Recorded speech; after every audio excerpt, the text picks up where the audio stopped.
Hi everybody, welcome to Cooking with Norman. I have been cooking this particular fish dish in some form or another since the late 1970s, where I learned it, part of it, and a crucial part of it, from a woman from Bahama Village in Key West named Betty Howard. And those of you who go back all the way to the Pier House days with me will remember Betty well, because man, she was the character. She taught me a whole lot. And one of the things she taught me was how to cook yellowtail snapper. Yellowtail snapper is something that is beloved in Key West, along with hog snapper and grouper and spiny lobsters and shrimp. Let's get into this one though. This is really a kind of a technique show. This is, it's very simple, but there's a reason that it became as popular as it did. This is some yellowtail snapper that I filleted just today. And what we do is we dust it in all-purpose flour, with a little bit of salt and pepper. And sometimes when you dust it like this with the flour, you may see a scale that you hadn't seen before. The flour somehow shows it up, like right there. There's a scale. We don't want that. So we'll just patch that scale side back up. Now I'm just going to cook this one right now.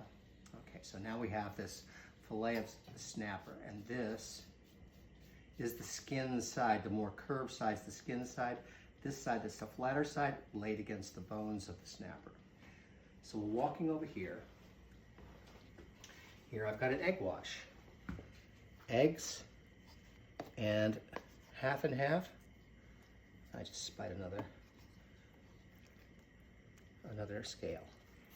Eggs and half, and you can go to this point and you can leave it in here for a half an hour if you wish. In our restaurants, we always have the snapper, the yellowtail, already kind of working in the egg wash, so it has a chance to drink up the richness of the eggs. You don't want to pop it in there and pop it out of there in 2 seconds flat. Let me rinse off my hand. And then, in addition to the yellowtail snapper, I have a little pan working here where I'm going to add in some shallots, and then in a moment, some white asparagus that I've gotten from my Cooney Wild Harvest. The asparagus has already been blanched. Over here, I'm going to put a little bit of Masilla La Mota olive oil with the butter.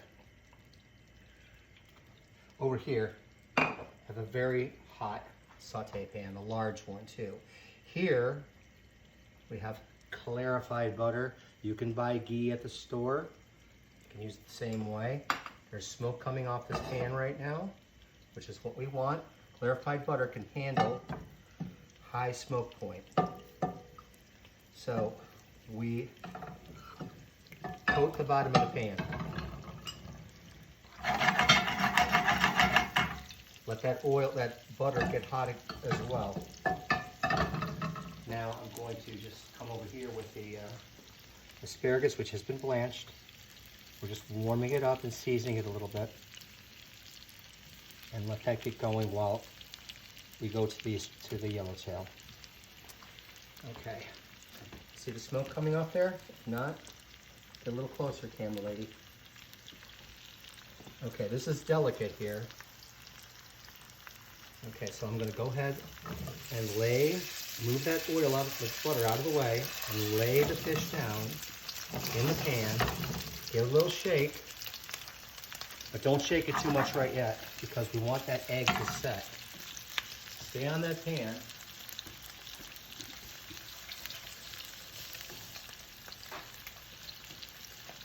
This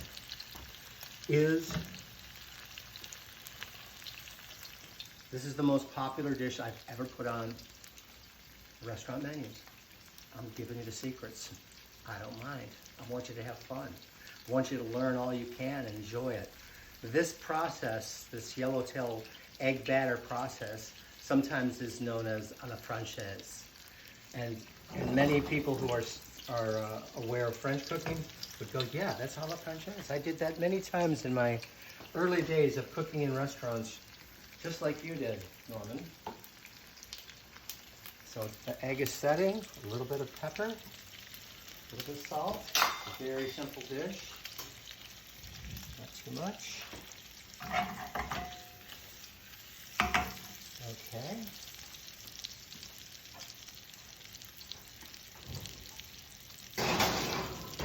Now you want a spatula, that's a fairly large spatula here. You can go ahead and take a peek. Make sure it's got a golden color. Now we turn it just like that. Look how beautiful that is. The fish is not cooked yet. It looks pretty cooked, but it's not cooked yet.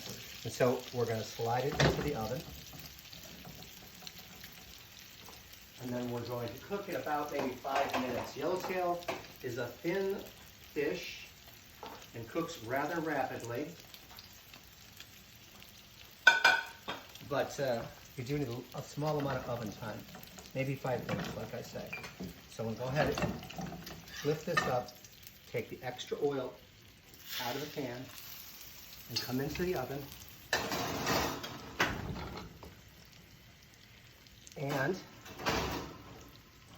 through the miracle of television, I already have one cooked, so we won't have to wait 5 minutes. And I'm going to come over here to the plate. Okay. Just going to come down here, like so. I'm going to grab a touch of vinaigrette. I'm going to do a different one. I didn't have any lemons today, and didn't go to the store yet. So I'm just going to add a little bit of acidity in the form of vinegar.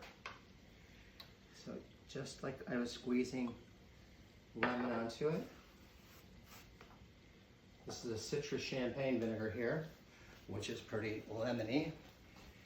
And then we'll go ahead and put on the asparagus.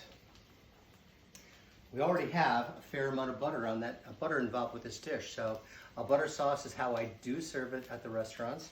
But for the home, I'm not going to do that. Just going to go very, very simple. The flavors of spring with white asparagus and the eternal flavors of pan-cooked fillet of Key West Yellowtail. A little bit of shallots there too. Okay. It looks simple, doesn't it? It's simple.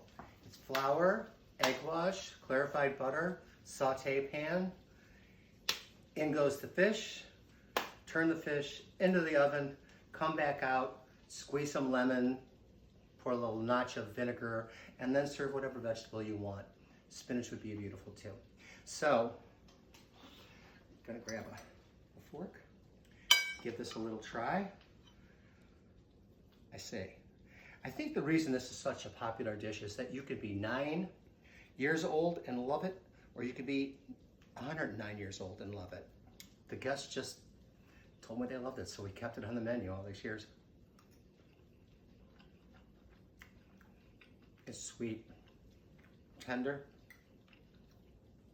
buttery, succulent, and if I would have ever known that Betty Howard was going to teach me something that would take me all the way into my adult years, I would have kissed her on both cheeks. She would have slapped me, but she would have laughed at the same time. All right, I'm Norman Van Aken. Have a beautiful night.